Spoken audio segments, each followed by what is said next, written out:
हमारी मुसीबतें थमने का नाम नहीं ले रही हैं। रोज एक नई मुसीबत खड़ी हो जाती है। क्या इसका कोई उपाय नहीं है? कोई शांति पाठ काम नहीं कर रहा है।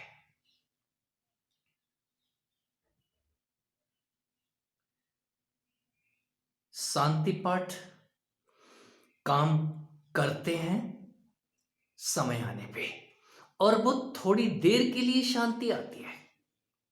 यदि शांति परमानेंट आ जाए तो बड़ा मुश्किल हो जाएगा आपको। ये परमानेंट शांति की खातिर ऋषि मनीषी समाधि लगाए रहते थे। समाधि से बाहर निकलेंगे तो उपद्रव दिखाई देंगे, सब तरफ इस काम और क्रोध का नृत्य दिखाई देगा। वो समाधि में ही डूबे रहते थे। मित्रों, समाधि शांति है। आप कितनी देर डूबे रहेंगे?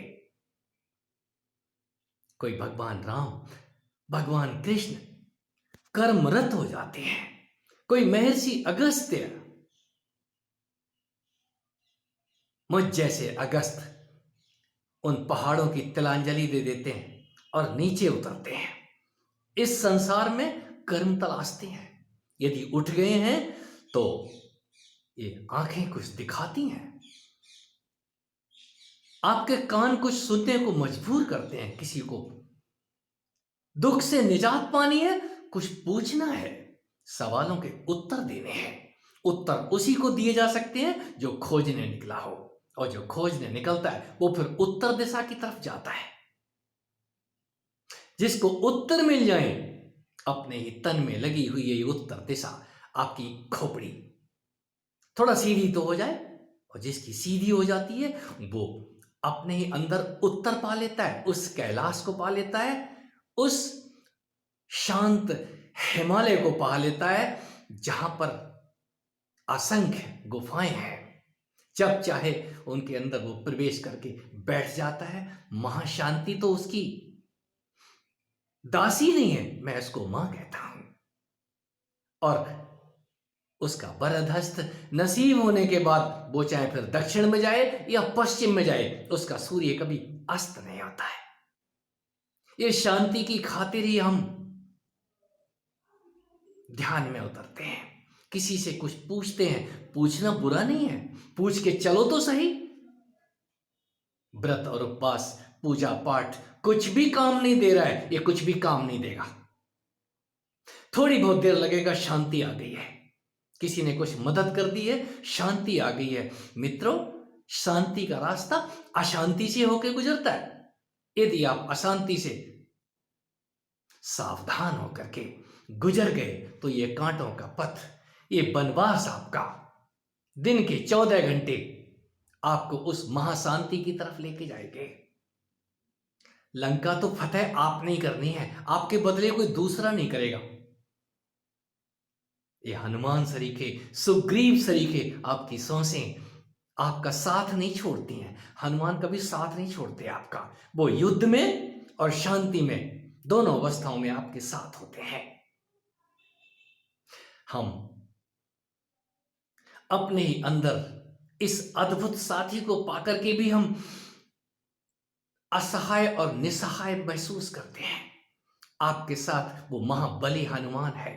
उस हनुमान की शरण, अपनी ही सांसों की शरण जाइए। मैंने बौद्ध परंपरा में जब साधना शुरू करी तो पहला सूत्र उनका सांसों पे था। किसी भी अवस्था में सांसों का साथ मत छोड़ो। कोई क्रोध दिला रहा है, लंबी लंबी सांसें खींचो और धीरे धीरे छोड़ो।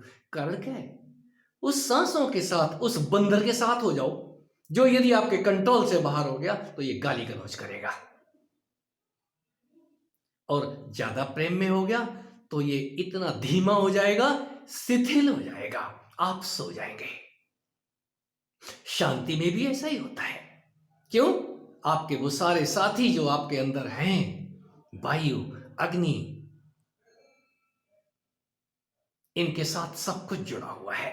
आपका समस्त कर्म विज्ञान, समस्त काम और क्रोध, ये दो मुख्य अस्त्र ये अग्नि और वायु के हाथ में है। यदि आपने वायु को यारी कर ली है, कहीं उसके कंधों की सवारी कर ली है, याद रखें, उससे बड़ा सेवक मुझे कोई दिखाई नहीं दिया। वो तो सेवक तो है ही, और साथ में उनमें अपार सिंह और हाथियों जैसा बल भी है। वो कहीं का कहीं पहुंचा देते हैं। आप ज्यादा ही परेशान हैं तो कुछ क्षण, कुछ समय, कुछ काल नित्य अपनी सांसों के साथ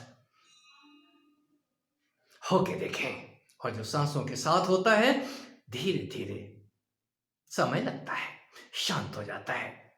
और शांत होने के लिए मित्रों, ये सब कुछ आपको करना होगा।